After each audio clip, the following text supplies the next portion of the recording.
Hi, this is Tyler with FluidityStudio.com, and today we're going to be going over the Flash Sliding Billboard database connection, and this is relating to the Flash Sliding Billboard Ad 2 that I did right here. There is a first one, but this is the better one. So if you haven't yet gone through this tutorial, then I suggest that you stop this video, go back, and watch the tutorial on the Flash Sliding Billboard Ad 2. Okay, so a short recap of where we left off. We get back into the code, the JavaScript code that actually makes the ad work. This variable ID was number 1, and we were coinciding that with, scroll down here, the mouse over code. So what it does is it goes to our mouse over PHP file, and in this case it's on my server, hits that, and then it counts the ID.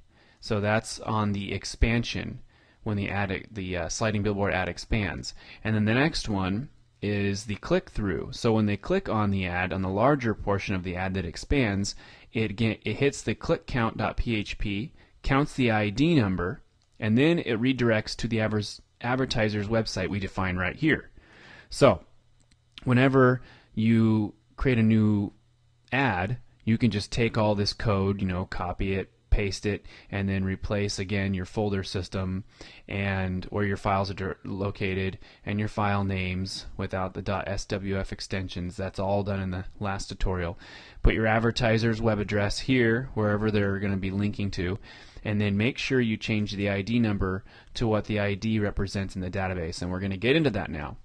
So first thing you need to do is get into your database, and what I'm going to do is grab that, pull that up, and I'll be right back. Okay, so I've got my database up here, and I'm going to go ahead and log in, and I have created my database, and that's the first thing you're going to need to do is create a database. And you want to log into your host, set up your database. It doesn't matter what you choose the database name to be. You'll change that in a SQL file that I'm supplying for you in the zip folder that is available for download. And you're going to go into that zip file and you're going to edit the database name that you have made yours. So I'm going to go ahead and pull up Notepad++ here. And if you don't have Notepad++, then I would suggest going and getting that. That's the easiest thing to edit SQL files with. So what I've done is I've gone in and I've pulled up my SQL file. I'll go ahead and get out of this and I'll show you. Just when you go to Notepad++, open and locate the SQL file. If I can find that. There it is, billboard.sql. And what you're going to do is you're going to change the database name. So database name goes here, which is what I put by default, and mine is ADVPEEL. Now this is just a dummy database that I had set up. So I'm going to save that, and I can go ahead and get out of Notepad++. And a way to get that, a quick way to get that, just to show you, filehippo.com, and you can go to, just type in Notepad++,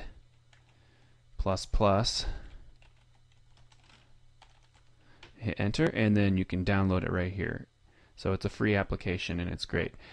Alright, so now that I'm in my database, what you're going to do is, since you've gone in and now and you've changed that database name in that SQL file, we're going to go in. This saves you from having to add all your tables in and do it yourself. Just go to Import. We're going to browse for that SQL file.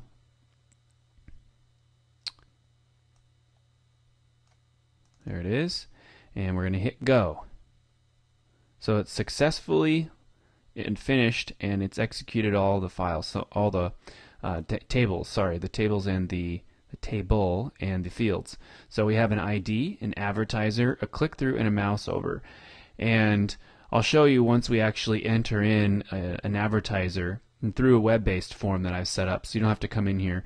This is your operations. This is where the ID is set to auto increment, at 1. So it's going to start with the first one at 1 and keep auto incrementing from there. So if you ever need to reset it, you just come in, log into your database, and go to operations and change that to 1 and hit go. So that'll change everything. Now once we actually add an advertiser in, then we'll have the X won't be on the browse anymore. Once you click on browse, you'll actually see some stuff down in this area.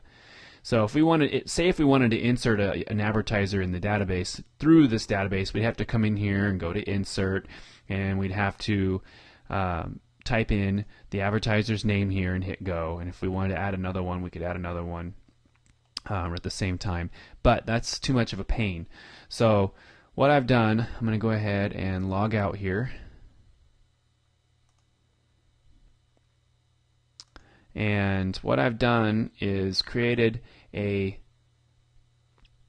page that you can you log into via the web browser, and you'll enter in an advertiser, and then you'll be able to view that information. So what we're going to do is I'm going to show you quickly here. You'll have three connect files, okay, connecting with the database. And reason being is there's 3 separate folders. There's an analytics folder, which a file in there connects with the database, and there is a add folder for adding advertisers to the database, and that has a connect file in it, and then the main folder, which has a connect file for the actual ad itself. So what you want to do is you're going to want to grab your host name and place that in there, your username. So whatever after you create your database, you just grab the information that your database puts out. So whatever the host name is, whatever the username is, whatever the password is, and whatever the database name is. So in my case, I'm going to grab that information and show you how to do that. Okay, so I'm going to pull up my hosting account here, and this is the database I created. You'll see the database name is ADVPL, and in HostDaddy's case, your database name, when you create one, your database name and the username are the same. So when you enter that in one line, it gives you both of those in the same line. So I'm going to copy the hosting address, and I'm going to come over to Dreamweaver and paste that in there, and then I'm going to go back and grab the user, and we'll paste the user there, and the database name again is the same in my case.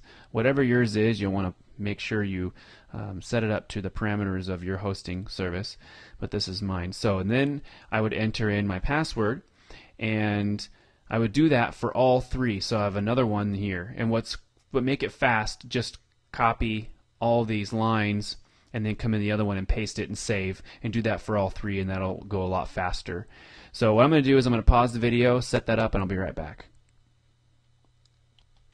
Okay, I've got that all done and upload it to my server, and now next thing we're going to look at is the click count and mouse over. Now there's not going to be anything you're going to have to change in here, because once you created that database and imported that SQL file, everything else is set up for you, so you won't have to come in here and do any changing to anything. Same thing with the mouse over. That's already set up for you. And the analytics is next. So we have another folder called analytics, and inside of it is the analytics.php file. And what this has is there's a username and a password for just to access these particular files, because once you enter that information, it's going to give you the form where you can see your database printed out or echoed out to the screen, so you can see everything that's in your database in a nice table format. And same thing with add. This one is password protected, and you can go in here and change these user and user1 and put them wherever you want. So when you enter those, you'll go into another form where you can, a quick little form where you can add an advertiser into your database. So okay, so our time is basically up for this one, and we're going to get to the second portion of the tutorial and finish up the rest. All right.